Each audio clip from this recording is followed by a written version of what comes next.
Nuestra presentadora Natalia Machado es economista con énfasis en gestión de proyectos bajo los esquemas y estándares que manejamos en el capítulo, los del PMI, experiencia en diferentes proyectos y manejo y levantamiento de Big Data o de bases de datos, y integraciones como Machine Learning y OL. Agradecemos a Natalia que se haya tomado el tiempo por compartirnos sus experiencias y que esté aquí para brindarle a este público esta maravillosa información. Gracias, Natalia. Bienvenida. Vamos a iniciar principalmente haciendo una pregunta estándar. Me gusta mucho iniciar con esta pregunta porque a través de la historia hemos tenido diferentes perspectivas sobre lo que es tecnología y cómo es o cómo se lleva a cabo esa articulación de tecnologías.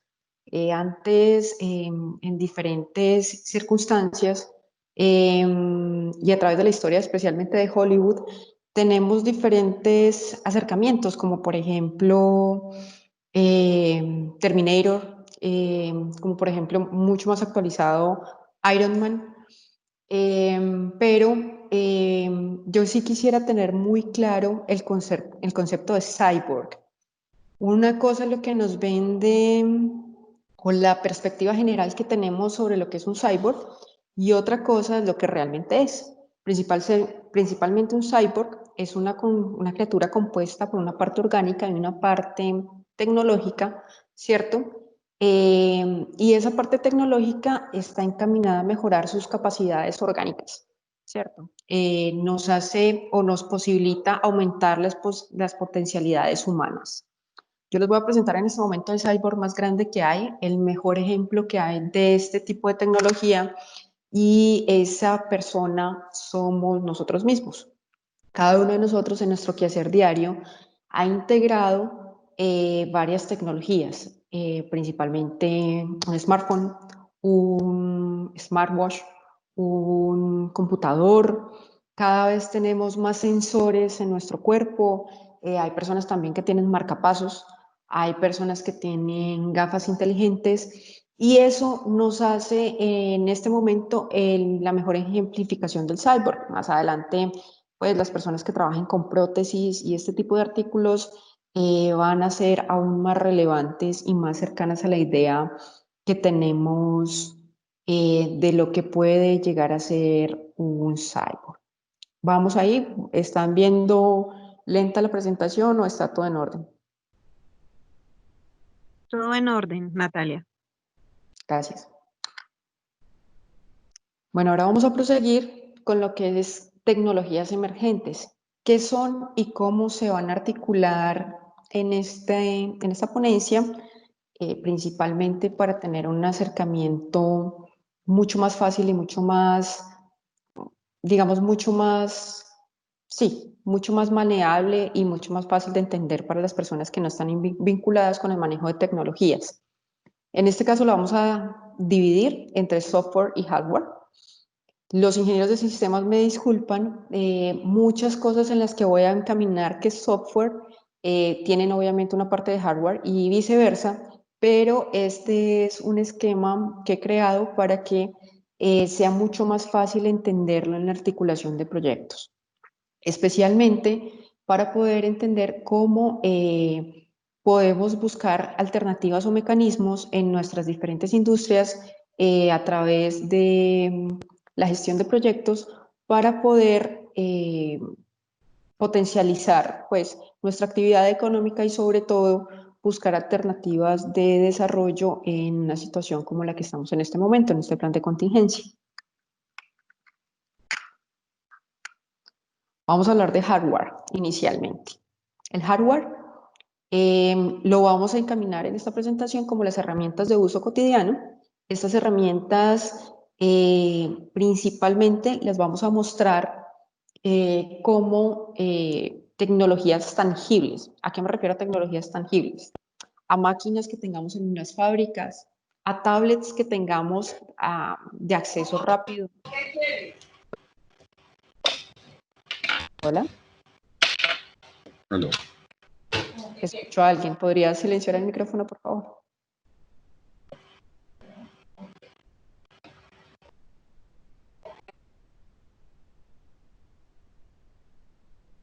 Prosigo. Estamos hablando de tecnologías tangibles, máquinas que estén en una fábrica. Esas máquinas obviamente tienen un componente de hardware y software, pero para buscar esta articulación de tecnologías emergentes es fundamental entenderlas solamente como hardware. Más adelante van a ver por qué. Las tablets, drones, tractores, inclusive herramientas de infraestructura como las puertas de apertura por sensor de cada una de nuestras empresas, de los supermercados, los torniquetes de acceso al transporte público. Todo esto lo vamos a considerar principalmente como hardware. Ahora llegamos a la parte de software.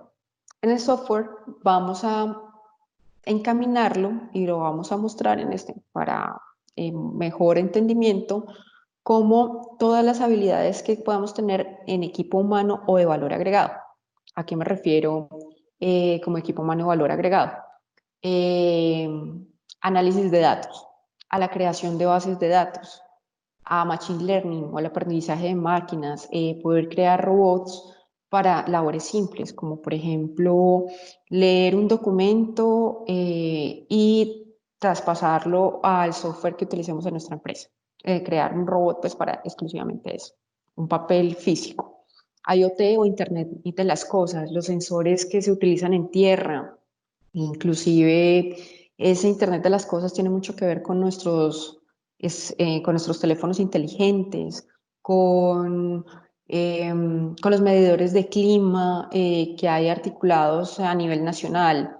Y al final, con una gran base de datos, podemos generar lo que hoy en día conocemos como inteligencia artificial, que es una predicción a través del comportamiento de esa data para poder llegar a soluciones o para poder marcar tendencias y esas tendencias lo que nos van a brindar es información estratégica.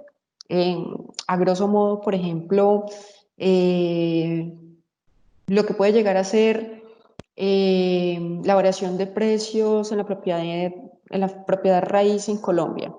Tienes una variación de precios en una zona en específica, tienes los datos en el tiempo de esto y tú puedes ver cómo diferentes cosas hacen variar ese precio de la propiedad raíz, ¿cierto? Como por ejemplo el aumento de la TRM, de pronto pueda tener un impacto el precio del petróleo, quizá pueda tener otro impacto alguna política pública que tenga el Estado sobre vivienda de interés social y para eso la inteligencia artificial, para marcar esas tendencias. Como les dije, este va a ser el lado de software y este software va a estar articulado más adelante con el hardware. ¿Hay alguna pregunta hasta el momento? Natalia, discúlpanos, nos dicen algunos participantes que ven un poco atrasado la presentación con el audio. No sé si allí puedes revisar un momento tu conexión. Sí, ya mismo la reviso. Gracias. Ya mismo la reviso. Ahí están viendo el espacio de preguntas, ¿cierto? Sí, Así hasta es. el momento no han surgido preguntas por el chat. Perfecto, gracias. Sí, está muy atrasada la presentación. De todas formas, voy a hacer algo, voy a intentar, pues en realidad ya estoy conectada a cable por el computador y estoy manejando una conexión alternativa para el video y el audio. Si les parece bien, les voy a dejar en PDF esta presentación y voy a abrir unas líneas para preguntas también. Más adelante les pongo en una diapositiva en donde pueden hacer preguntas y donde pueden agendar inclusive una pequeña cita de media hora o hacerlo a través de chat para que también sea más fácil hacerlo así y poder como solventar ese delay que tenemos en las diapositivas.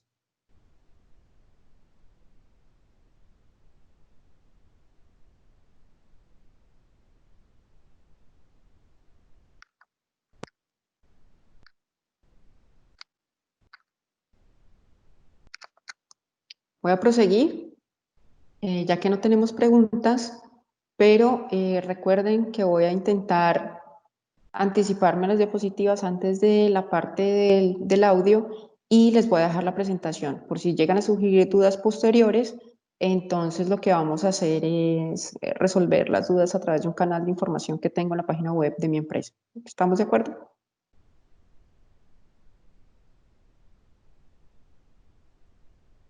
Juliana, ¿alguien está por ahí atrás? Sí, listo, perfecto, lo podemos hacer. Sí, de acuerdo. Vale, gracias. Sí. Bueno, ahora vamos a hablar de nuestro objetivo principal. Ya entendiendo los dos mecanismos que se articularon para la integración de tecnologías emergentes, especialmente en el caso del COVID-19, debemos crear principalmente un objetivo o un requerimiento o una mejora del sistema, así como la gestión de proyectos para poder evaluar y precisamente articular el proyecto nuevo. Ese objetivo, ese requerimiento o esa mejora del sistema lo hicimos a través de la unión de diferentes empresas, especialmente en el caso de la prueba piloto que se realizó en Buga para la aspersión por medio de tecnología dron de zonas objetivo. Esas zonas objetivo las clasificamos como de alto riesgo de propagación. Y esas zonas de alto riesgo de propagación tienen una característica fundamental y es que son zonas de alta afluencia de personas. Como ustedes pueden ver en la diapositiva, esas zonas de propagación son las tiendas, son los aviones, son las fábricas y son los hospitales. ¿Cuáles son esos canales de alta probabilidad de propagación? Principalmente en las tiendas, los camiones de suministros y el transporte público que las personas toman o sus carros para llegar a esas tiendas. ¿Y cuáles son esas personas objeto de protección? Principalmente en las tiendas, los proveedores de canales de suministros o de alimentos o de medicamentos. Como ustedes pueden ver, allí un tractor y una finca, pues. Esa fue la estructura, pues, del requerimiento como un método como adicional, realmente, adicional para las políticas que estaba implementando el gobierno nacional en ese momento, además de la cuarentena, de las pruebas y de la sanitización, pues, en tierra con grandes camiones para ayudar a mitigar este proceso de propagación. También en los aeropuertos, como pueden ver, el transporte público, el transporte privado y las zonas objetivo de protección son las personas en sus casas, en sus viviendas.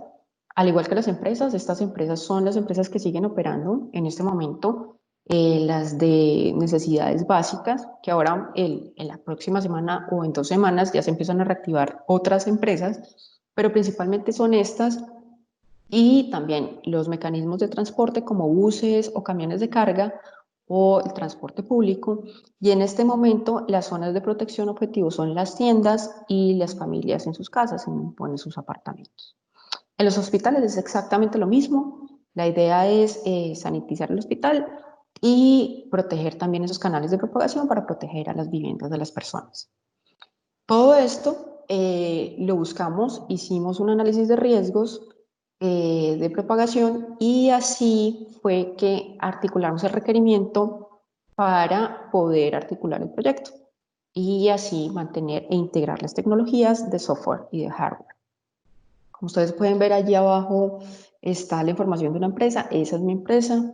En esa información, en esa página web, ustedes pueden encontrar el chat o pueden agendar una cita de 30 minutos en esa misma página que les voy a compartir más adelante a través de los organizadores del evento y de la conferencia para que resuelvan cualquier duda que les quede. Es muy importante ver que esto actúa como áreas de zonas seguras, como si fueran círculos de seguridad, pues de seguridad privada. Entonces, lo que hacíamos inicialmente era una aspersión, una desinfección de la zona, de la tienda, del aeropuerto, de la fábrica o del hospital, y alrededor sanitizar las calles, las manzanas a la redonda y los vehículos de esta empresa, buscando cualquier tipo, tratando de eliminar el virus de la superficie. En este ejemplo de transversalidad que vamos a hablar principalmente de la prueba piloto de Buga, les vamos a mostrar, pues les voy a mostrar realmente qué fue lo que hicimos como integración de hardware y de software. Vamos a iniciar como hardware, ya en unos momentos van a hablar de diapositiva, con la integración de drones de agricultura. Estos drones de agricultura que se encargan de hacer una aspersión muy homogénea. Esos drones de agricultura están diseñados técnicamente para hacer una aspersión de microburbuja a ultra bajo volumen. ¿Qué quiere decir a ultra bajo volumen? Al menor consumo posible de agua, con el menor consumo posible de componente, para garantizar la eficiencia en los cultivos. Se garantiza la eficiencia, es muy homogénea la aplicación y esto fue lo que utilizamos para sanitizar las zonas objetivas. Además articulamos drones de uso militar. Esos drones de uso militar los articulamos de dos formas. Uno, para hacer tamizaje febril o medida de temperatura en personas y además para hacer perifoneo aéreo. Esa medida de temperaturas en personas, principalmente el dron tiene una cámara térmica. Esta cámara térmica es de tipo industrial y esta cámara térmica principalmente se calibra de acuerdo a los elementos que se vayan a medir, como el aluminio, como el compuesto que utilizan los paneles solares, como cierto tipo de gases que dan temperaturas bajo cero si hay una fuga. Y lo que hicimos fue calibrarlo en ambientes abiertos o en ambientes cerrados para poder determinar cuál era el punto más caliente cuando había gran afluencia de personas. ¿Qué nos dimos cuenta? Que principalmente en las zonas donde hacíamos tamizaje febril, marcaba los puntos más calientes, arriba de 36 grados centígrados, arriba de 36,5 grados centígrados. Muchas veces marcaba como el punto más caliente los celulares son muy calientes, pero en una gran afluencia de personas, hay al menos en la imagen que les estoy compartiendo 5, podemos ver o hasta 8 o 10 cada segundo si están saliendo haciendo un cambio de turno. Teníamos alertas sonoras de personas que podían llegar a tener mayor temperatura que otras.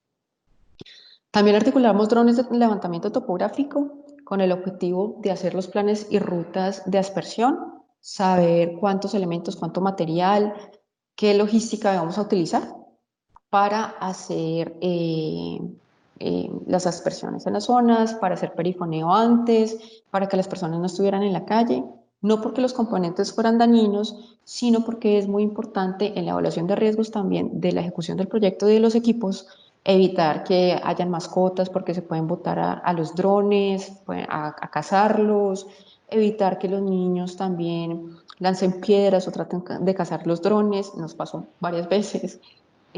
También evitar pues que vayan personas en motos debajo de estos aparatos en el aire pesan de 25 a 35 kilos y si llega a pasar algún evento y es un movimiento rápido para esquivar algo, un ave, cualquier cosa, es importante garantizar ese espacio abajo.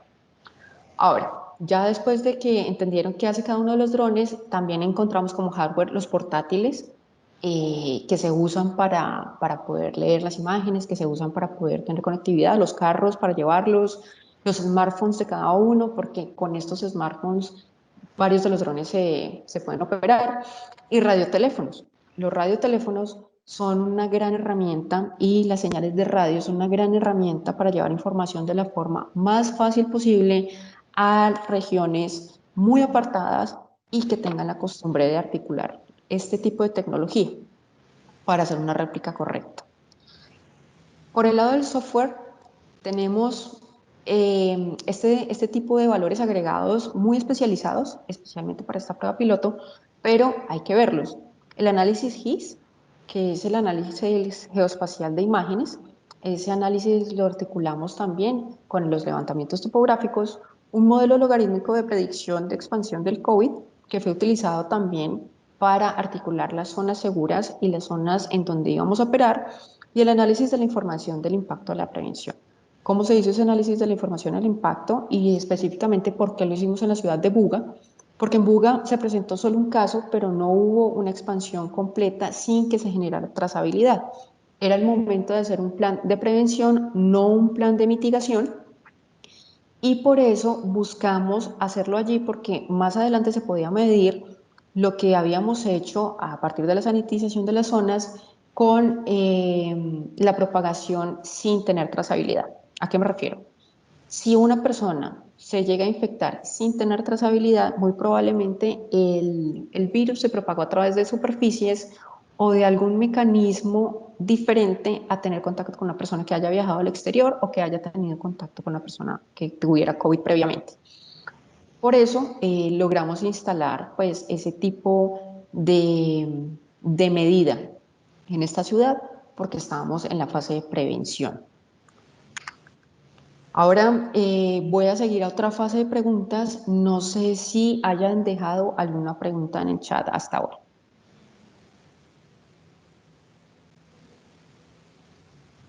Bueno, Natalia, hasta el momento no hemos tenido preguntas por medio del chat. Si en este momento se arroja alguna, estaremos atentos para darle respuesta. Perfecto. Ya más adelante voy a tener la última sesión de preguntas. Estamos haciendo estas paradas más o menos cada de 5 a 7 minutos con el objetivo pues no de dejarlas acumular. Está en un webinar. Las personas que tengan activo el micrófono, por favor, siléncienlo y vamos a continuar.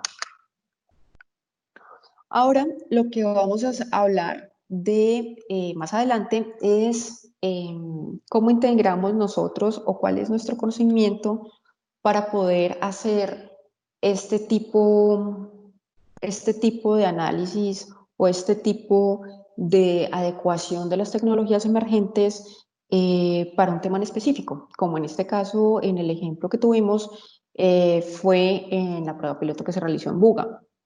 Nosotros como empresa trabajamos principalmente en 3 fases: el levantamiento de microdatos, el análisis de esa información y la socialización de esa información obtenida. La empresa que yo represento, que es mi empresa, es una empresa que surgió a partir de la necesidad de tener información en la agricultura y bueno, en muchos ámbitos. Y para esto lo que hacemos es generar conocimiento transversal. Más adelante les voy a mostrar la importancia de ese conocimiento transversal, que como se dan cuenta, entre el hardware y el software es absolutamente prioritario para poder hacer una articulación correcta. Una articulación correcta para generar nuevas ideas y nuevos campos de acción, precisamente en esta contingencia que tenemos a través de innovación, que es nada más que buscar un objetivo común y poderlo articular a través de ese objetivo común. ¿Cómo hacemos el levantamiento de esos microdatos? Esto se hace a través de tecnologías de agricultura de precisión, que son tecnologías emergentes, que es en realidad biotecnología. Se utilizan unas cámaras especializadas que miden la retractancia de las plantas. Para hacerlo en términos más generales, lo que hace es hacer una radiografía de las plantas y podemos saber el grado, la falta de agua, el exceso de agua, podemos ver si están estresadas o el estado de salud de la misma, podemos ver biomasa y además de eso podemos articular eso en bases de datos. Después de hacer el análisis de la información y de articularlas con esas bases de datos para los diferentes clientes o las diferentes industrias, ustedes saben que en Colombia hay grandes proveedores de, por ejemplo, de arroz, de cereales, de caña, de palma, de café, ¿cierto? Lo que hacemos es coger esos datos, hacer machine learning, si es necesario, por ejemplo, para determinar en una semilla especializada qué tipo de individuo lo puede estar atacando, individuo biológico, como un piojito pues en las matas, este tipo de cosas. Sacamos una información específica que se llama huella espectral, que es única en el mundo, la huella digital de cómo ataca el piojito en el maíz, y lo articulábamos con robots para que lo busquen las imágenes. Ya después de mantener y articular esta gran cantidad de información, lo que hacemos es inteligencia artificial para ver, por ejemplo, el impacto de diferentes acuerdos mercantiles, diferentes cuotas de importación y de exportación, los cambios de temperatura, el aumento de la humedad en las diferentes zonas biológicas, para darle a nuestros clientes avisos importantes para una gestión estratégica de esto. ¿Cómo lo hacemos? ¿Cómo le entregamos y socializamos la información? Lo hacemos en tiempo real, a través de una plataforma en la cual el cliente puede entrar desde el celular o desde el computador. Le creamos un usuario para que pueda ver sus cultivos, el estado de salud, las referencias que tienen, si tienen agrónomo para que tengan los comentarios, todo esto. Y además trabajamos en la nube con tecnologías emergentes, con almacenamiento de tecnología en la nube y procesamiento en la nube, de tal manera que lo hacemos muy rápido. No depende de nuestra capacidad en tierra ni física, sino depende de la capacidad física de grandes empresas, y lo compramos pues por demanda. Entonces eso hace que nuestro servicio sea muy ágil. Al final el cliente decide cuál es el insumo que necesita y así se hace el plan de trabajo. Eso es lo que hacemos en Energy Handmade. ¿Y por qué les hablaba de la integración de software y de hardware? Porque desde el inicio, en el levantamiento de microdatos, allí está el hardware, y el software está en el análisis de información y la socialización de la información. Precisamente somos expertos en la integración y en la transversalidad de conocimiento para poder hacer diferentes tipos de trabajo, no solamente en agricultura, en conservación, también inclusive en el campo industrial, en medidas de temperatura, porque a la larga esa es nuestra experticia. ¿Por qué lo hacemos en agricultura? Porque está la necesidad manifiesta, así como con el COVID.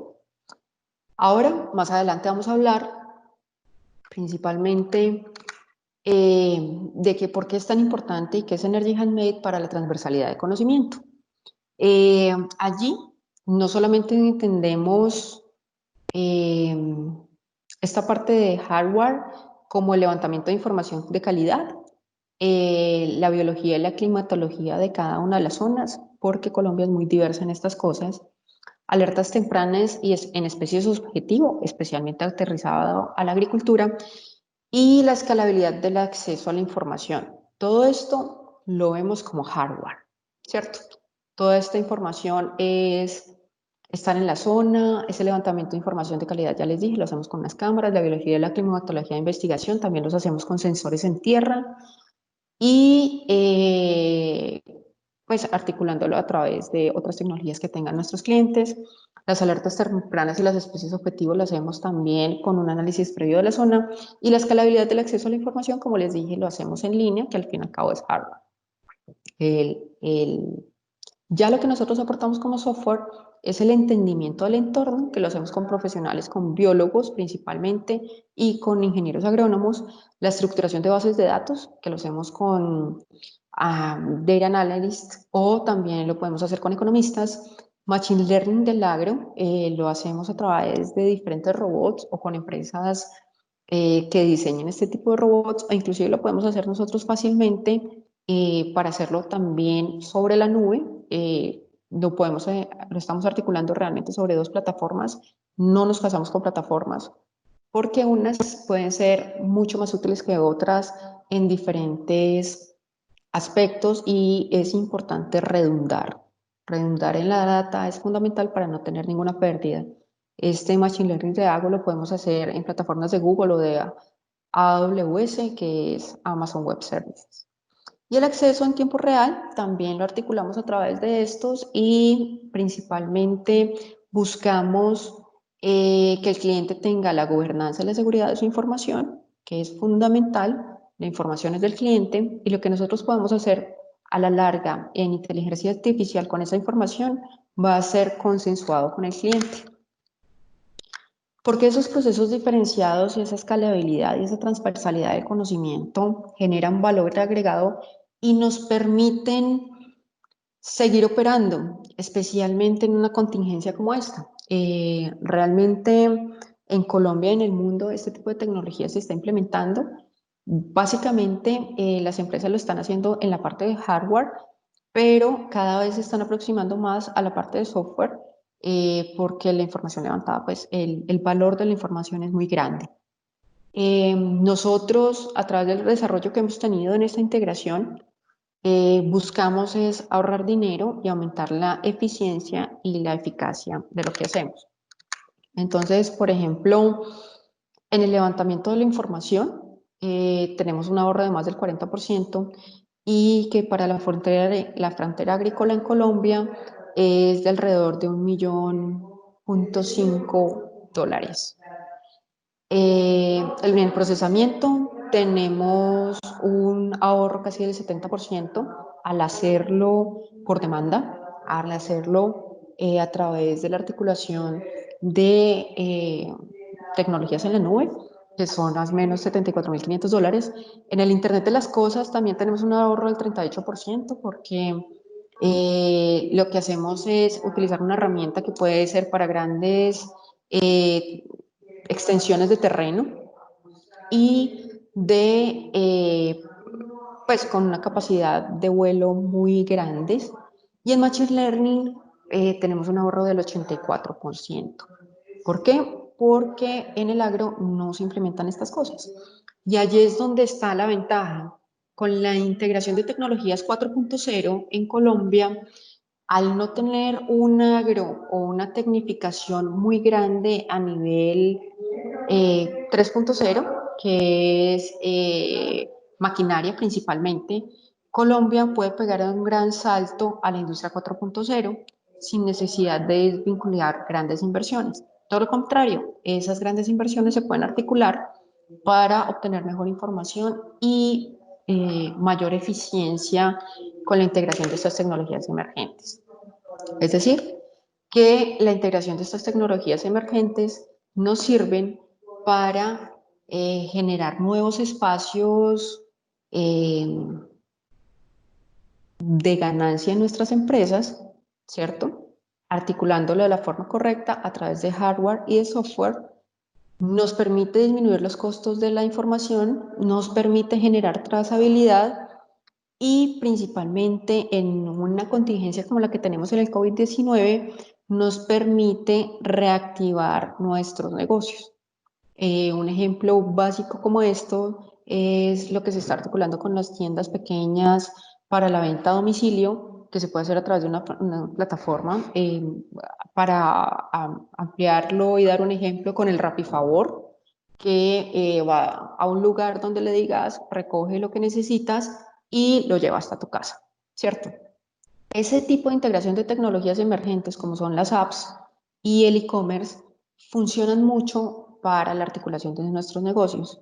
Es una invitación realmente a estar en línea con la industria 4.0 y sacar los beneficios. ¿Por qué? Porque en este momento es el momento para generar el cambio, porque al ver que la economía o las economías se han visto afectadas principalmente por este tipo de contingencia, es importante buscar mecanismos alternativos para articularlo. Muchísimas gracias a todos. Esta es la última diapositiva. Ahora sí, abramos espacio para preguntas. Nata, antes de allí hubo personas que estaban diciendo que el volumen estaba muy bajo, entonces por si lo puedes aumentar un poco antes de que Juliana empiece con las preguntas, por Perfecto. ¿Me escuchan mejor?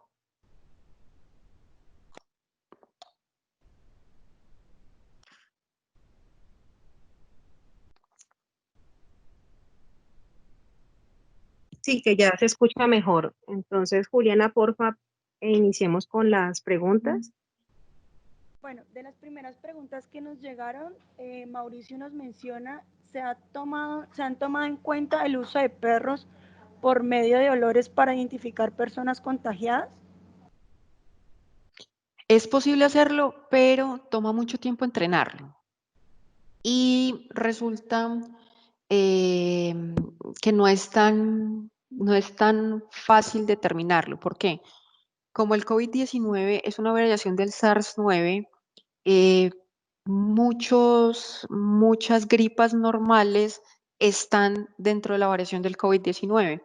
Entonces, lo que podría hacer el perro es detectar a alguna persona con gripe, pero tendría que hacerse una doble verificación de esto.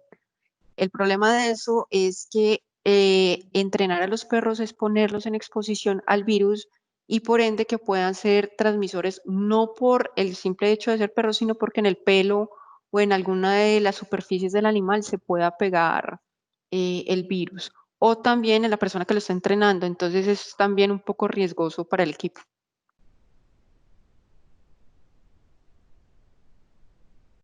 Tenemos otra pregunta. Andrés nos dice, ¿la data de entrenamiento cómo la crearon? La data de entrenamiento, mira, de entrenamiento para hacer el logaritmo de las zonas seguras, para identificar las zonas. Principalmente, el COVID se propaga bajo dos tipos de funciones, una logarítmica y una exponencial. Y esa logarítmica y esa exponencial son muy similares a la propagación de enfermedades en cultivos. ¿Qué hicimos? Tomamos como base los diferentes estudios que se generaron en diferentes países de cómo se había propagado la velocidad de propagación, las articulamos con esas bases de datos y logramos encontrar una forma muy similar a la propagación que ellos tenían expuestos. Eso lo extrapolamos a las diferentes zonas de alta afluencia y lo que hicimos fue ver en ciudades pequeñas o ciudades periféricas cuál podía llegar a ser el impacto. Evaluamos diferentes zonas, como conjuntos residenciales, como aeropuertos, como, bueno, varias. Y de allí encontramos que las zonas que delimitamos, lo que notamos es que tenían un altísimo riesgo para la propagación del COVID-19 como enfermedad, especialmente en poblaciones pequeñas y aledañas, y a población vulnerable. ¿Cuál es la población vulnerable? Que económicamente tienen que estar saliendo para mantener los servicios básicos del funcionamiento de la cadena de suministros y personas que trabajan en campo, es decir, en los campos en Colombia produciendo este tipo de suministros. ¿Por qué no estamos evaluando a las personas en la ciudad? Porque para las personas en la ciudad está la cuarentena, pero estas personas tienen que estar trabajando todo el tiempo y no necesariamente tienen la información completa para el manejo de un caso de COVID-19. En ese orden de ideas, por eso lo aplicamos allí y también lo articulamos pues con el modelo que hicimos exponencial y logarítmico. Carlos nos menciona, hablan de la etapa de prevención, pero ya tenían un caso. ¿Cuándo deciden pasar a la etapa de contención?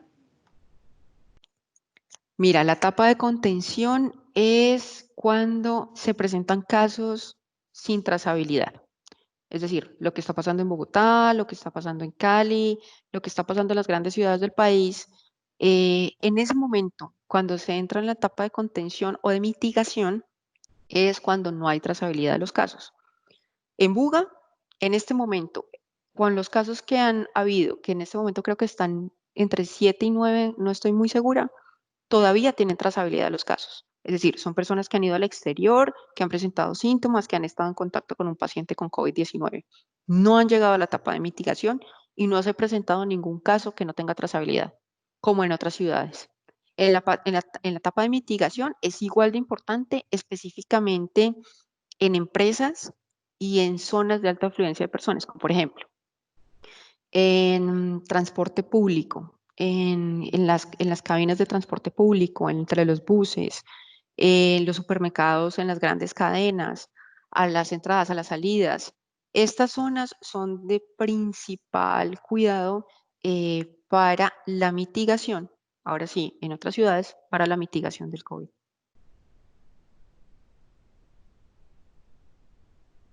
Ok, perfecto.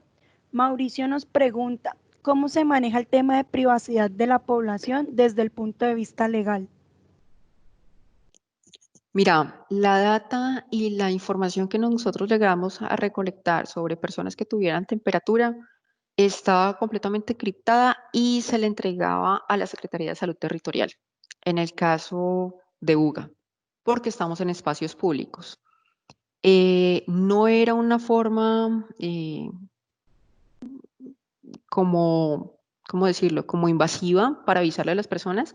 De hecho, buscamos generar falsos positivos. ¿A qué me refiero con falsos positivos? Decir el grupo de las 3 personas que están a la izquierda, por favor, pasen para una evaluación médica, ta.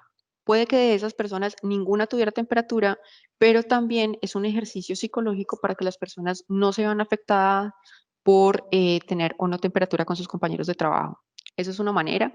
Y como te digo, la información obtenida se la entregaría a la entidad territorial, en este caso a la Secretaría de Salud, porque estamos en espacios abiertos. En espacios abiertos, por ejemplo, frente a un hospital, mientras la gente hacía fila para entrar a urgencias.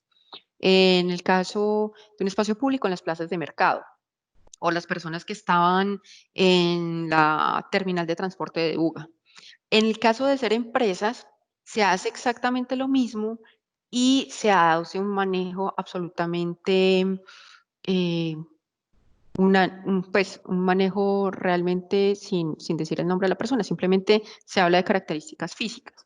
Así también no tiene recordación de las personas. En cuanto a entidades territoriales, como te digo, está encriptada y lo que podemos hacer es generar esa data y llevarla exclusivamente a las organizaciones interesadas. ¿Cómo lo hacemos? Integramos un módem que es un sensor IoT, ¿cierto? Ese sensor IoT a través de una conectividad lleva esa información a un punto de almacenamiento encriptado en la nube al cual solamente tengan acceso las personas de la entidad competente. Por ejemplo, si llegamos a hacer un levantamiento de tamizaje febril en la ciudad de Bogotá, yo qué sé, en Corferias, entonces la información que se obtenga de allí va a estar absolutamente encriptada, no se va a perder, no la va a poder leer el piloto del dron, no la va a poder leer yo, va a poder leer la entidad competente y la unidad médica que esté en tierra. ¿Por qué? Por privacidad de la data. Perfecto. Articulación Tecnológica nos pregunta, ¿cree que esta crisis es oportuna para la robótica como protagonista de las acciones que las realiza la manufactura?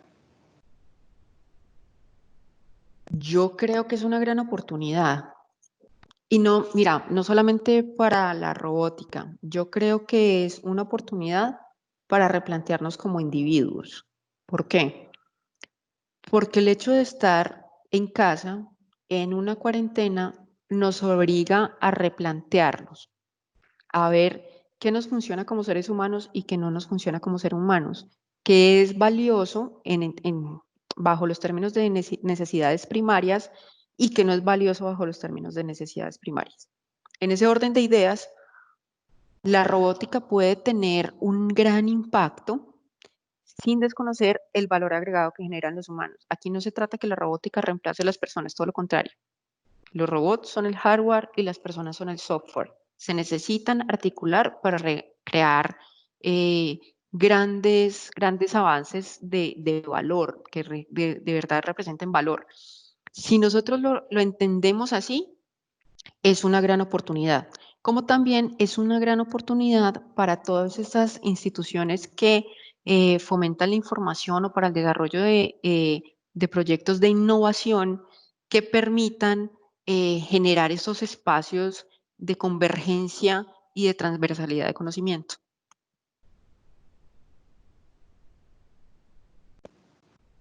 Alex nos pregunta, ¿cómo se justifica el proyecto desde el punto de vista económico?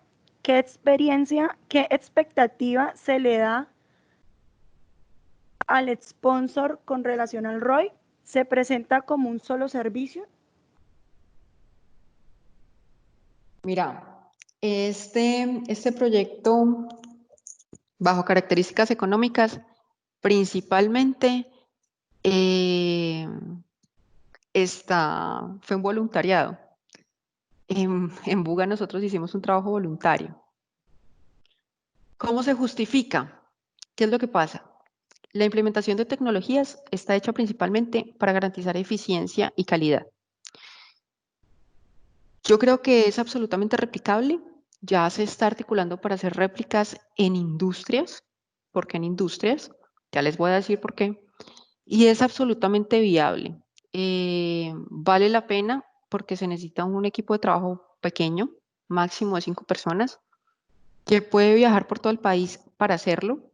Podemos articular las personas que estamos en el trabajo de software desde nuestros hogares y tenemos los conocimientos para protegernos, principalmente para garantizar la seguridad del equipo y la salud del equipo y también evitar ser que nuestros equipos o que nuestro equipo sean fuentes de propagación del virus.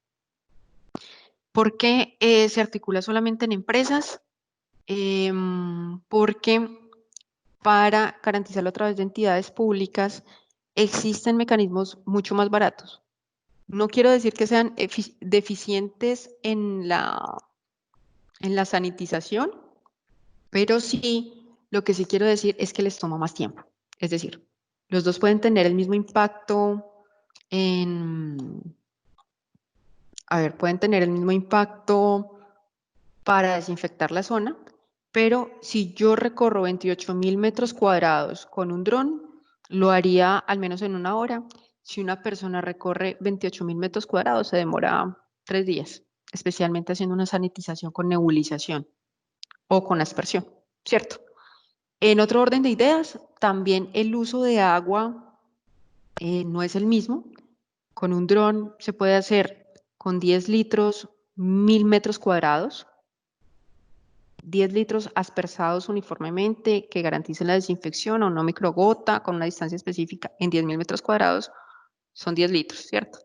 Una persona que lo haga manual hace 20 litros a discreción. Pues, y en 10.000 metros cuadrados no alcanza, una hectárea no alcanza una persona a hacerla con 20 litros. En ese orden de ideas, es mucho más eficiente para empresas que para el sector público. Y también la eficiencia va en los tiempos. Una empresa no puede parar su producción 3 días, pero sí puede parar media hora para hacer una sanitización y continuar con el trabajo. Entonces, sí se justifica, sí vale la pena en la evaluación económica, sí es supremamente importante, pero hay que generar esa diferenciación para que se justifique, pues.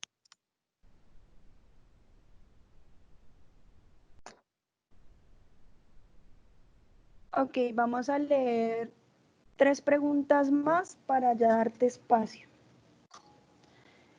Según Dale. desde tu experiencia, ¿cómo se dimensionaría un proyecto de recolección de data de entrenamiento del sistema? Depende de cómo se esté recolectando la data. Nosotros, ¿qué hacemos? Recolectamos esa data a partir de imágenes. Nosotros trabajamos imágenes y a partir de esas imágenes lo que hacemos es exportarles a bases de datos y generar bases de datos estructuradas para que a partir de eso se puedan tomar decisiones y sea de fácil lectura. Para poder recolectar esa data y extrapolarla pues a una base de datos estructurada, se tuvieron que trabajar con robots que a partir de la diferenciación de colores, específicamente en el caso de agro, pudiera darle un valor y de acuerdo a ese valor generar la base de datos estructurada. Entonces, depende mucho cómo se puede extraer esa información para generar ese valor agregado. Si tú, por ejemplo, tienes una base de datos que no está estructurada completamente, lo que puedes es crear robots o ya los tienen, ya están inventados pues precisamente en estos servidores en la nube para que los puedas articular y puedas extraer una base de datos confiable de ese tipo de fuentes. Pero sí hay que determinar muy bien cuál es la fuente para usar el mecanismo correcto de extracción para obtener una base de datos fiable y sobre todo limpia.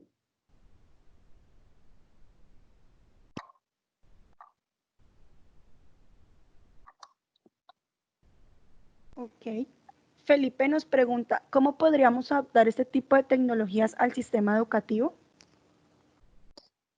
Wow, en el sistema educativo hay mucho. De hecho, a ver, Hay diferentes fundaciones que están trabajando en este momento con implementar primero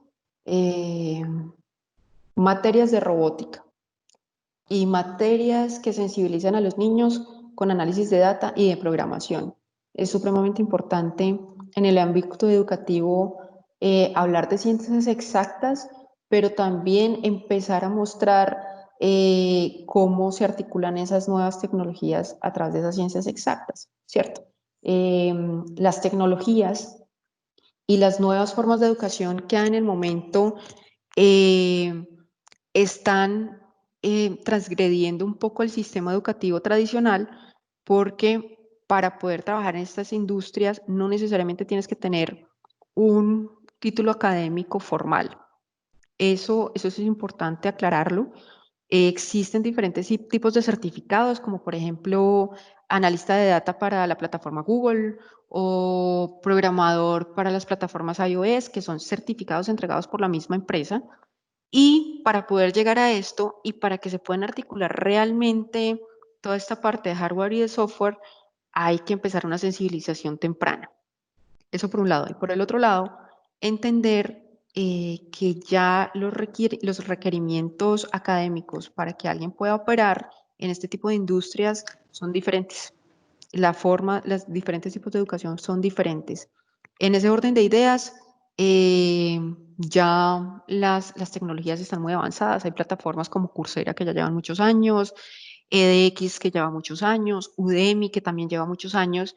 Hay unos grandes ejemplos y unos muy buenos ejemplos de cómo se puede educar también a través del uso de tecnologías y del Internet de las cosas. Lo que debemos hacer es también ponernos a la tarea en actualizarnos para ver cuál es la mejor manera y sobre todo generar esquemas livianos para no tener desconexiones o problemas de ancho de banda para el uso de estas. Y para darle cierre a este espacio de preguntas y pues darte ya poder que compartas tus contactos con el público presente, Arbey nos pregunta, ¿cuál es el margen de error del sistema de detención de temperatura? Mira, ese margen de error depende mucho de la cámara. Hay que hacer una salvedad de esto. Por ejemplo, si utilizamos, voy a ser muy técnica y discúlpenme, un dron muy pequeño con una cámara térmica básica puede tener un margen de error del 20-25%. Entonces hay que entender y calibrarlo muy bien y saber esta información, que puede haber una diferencia importante. Pero en industria, si utilizamos una cámara industrial, hay diferentes en el mercado. Nosotros trabajamos por lo general con unas que se llaman FLIR.